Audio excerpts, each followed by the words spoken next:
सर्दियों की वो ठिठुरन भरी सुबह याद है, जब रजाई से निकलने का मन ही नहीं करता और गर्म चाय का एक कप ही दुनिया की सबसे बड़ी नेमत लगता है।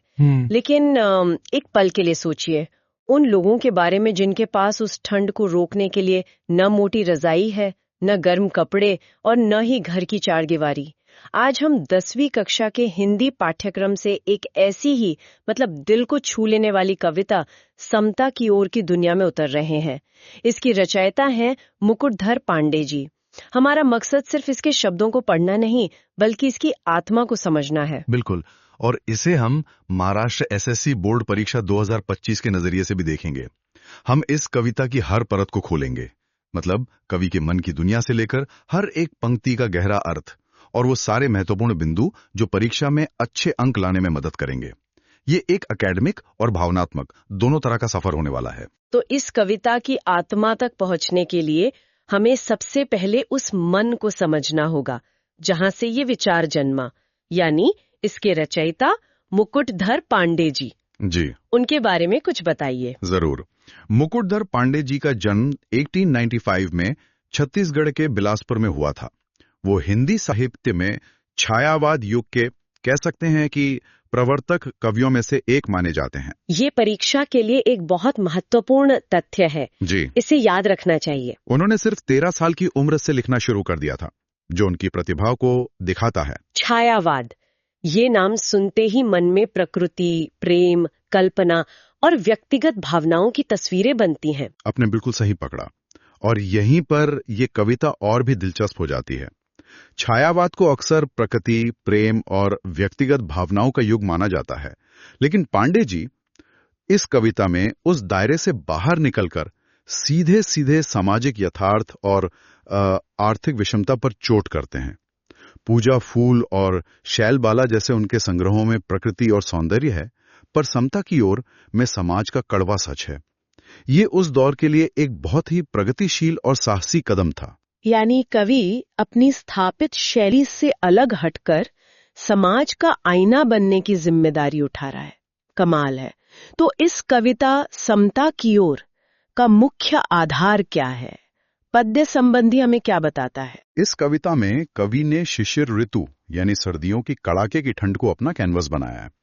लेकिन यहाँ सबसे दिलचस्प बात यह है कि वो इस एक ही मौसम के दो बिल्कुल अलग चेहरे दिखाते हैं। एक तरफ हैं संपन्न यानी अमीर लोग, जिनके लिए मौसम जश्न और आराम का है, और दूसरी तरफ हैं अभावग्रस्त यानी गरीब लोग, जिनके लिए यही मौसम एक सजा की तरह है। कविता का शीर्षक ही इसका सार है, समता की ओर, यानी समानता की तरफ एक कदम बढ़ाने का आह्वान। चलिए, तो फिर इस कैनवस पर कवि ने शब्दों से जो चित्रकारी की है उसे करीब से देखते हैं। शुरुआत होती है शिशिर ऋतु के आगमन से। बीत गया हेमंत भ्रांत, शिशिर ऋतु आई, प्रकृति हुई द्युतिहीन, अवनी में कुंजटिका है छाई। हाँ, तो यहाँ कवि कहते हैं कि हेमंत ऋतु का भ्रम बीत चुका है और अब कठोर शिशिर आ गई है। इन शब्दों पर ध्यान दीजिए।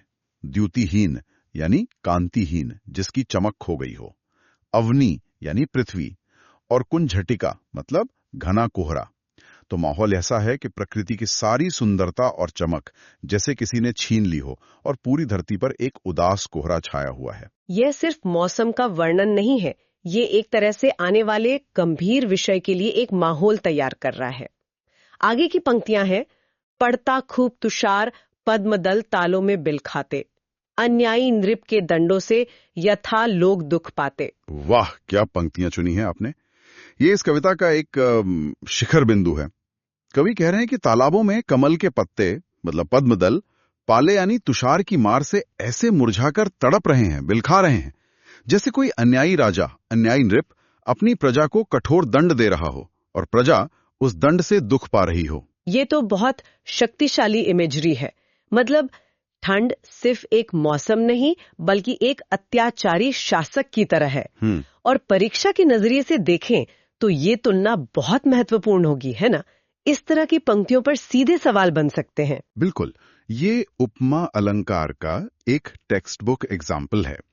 जहां यथा सम जैसे शब्दों का प्रयोग करके तुलना की जाए, वहां उपमा अलंकार होता है।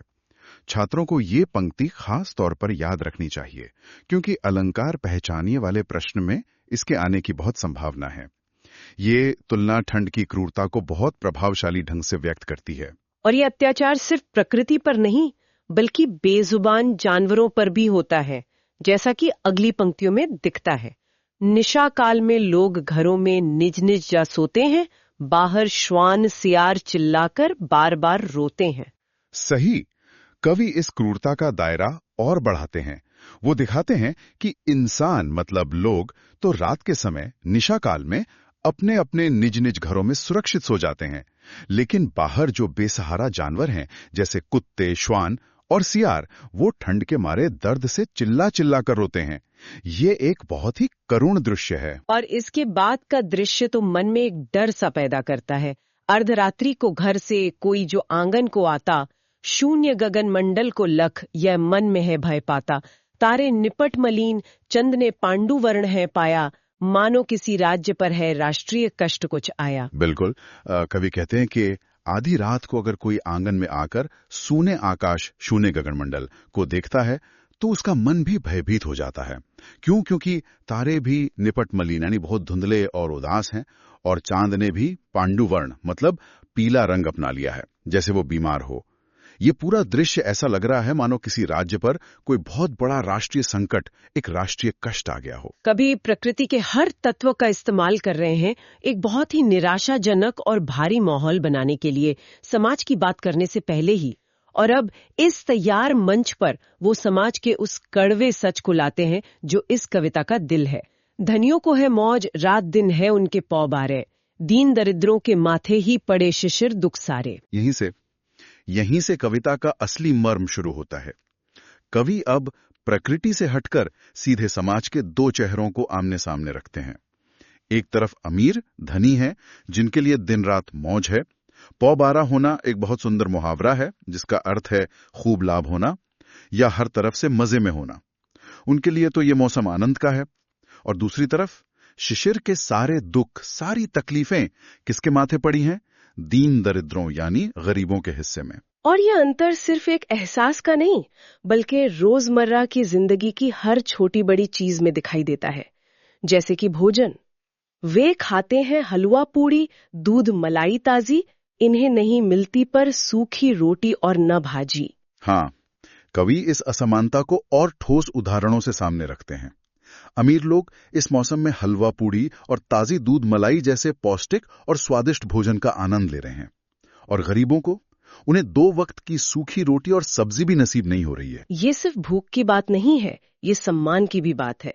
एक तरफ जश्न का खाना है, दूसरी तरफ सिर्फ जिंदा रहने की मजबूरी। और यही फर्क कपड़ों और घरों में भी दिखता है। वे सुख से रंगीन कीमती ओढ़े शाल दुशाले, पर इनके कंपित बदनों पर गिरते हैं नित पाले। बिल्कुल। अमीर लोग रंग बिरंगे कीमती शॉल और दुशाले ओढ़कर सुख से हैं।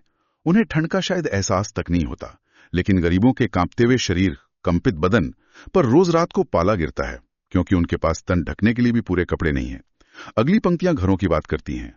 वे हैं सुख साधन से पूरित सुघर घरों के वासी, इनके टूटे फूटे घर में छाई सदा उदासी। अमीर, सुंदर, सुघर सभी सुख सुविधाओं वाले घरों में रहते हैं, जबकि गरीबों के टूटे फूटे घरों में हमेशा उदासी छाई रहती है, जहां से ठंडी हवा सीधी अंदर आती होगी। ये पढ़कर एक बात मन में आती है, कवि ने ये सब इतने विस्तार से बताया है। खाना, कपड़े, घर, वो सिर्फ समस्या नहीं बता रहे, बल्कि हमें उस दुनिया में ले जाकर उस दर्द को, उस ठंड को महसूस करवाना चाहते हैं।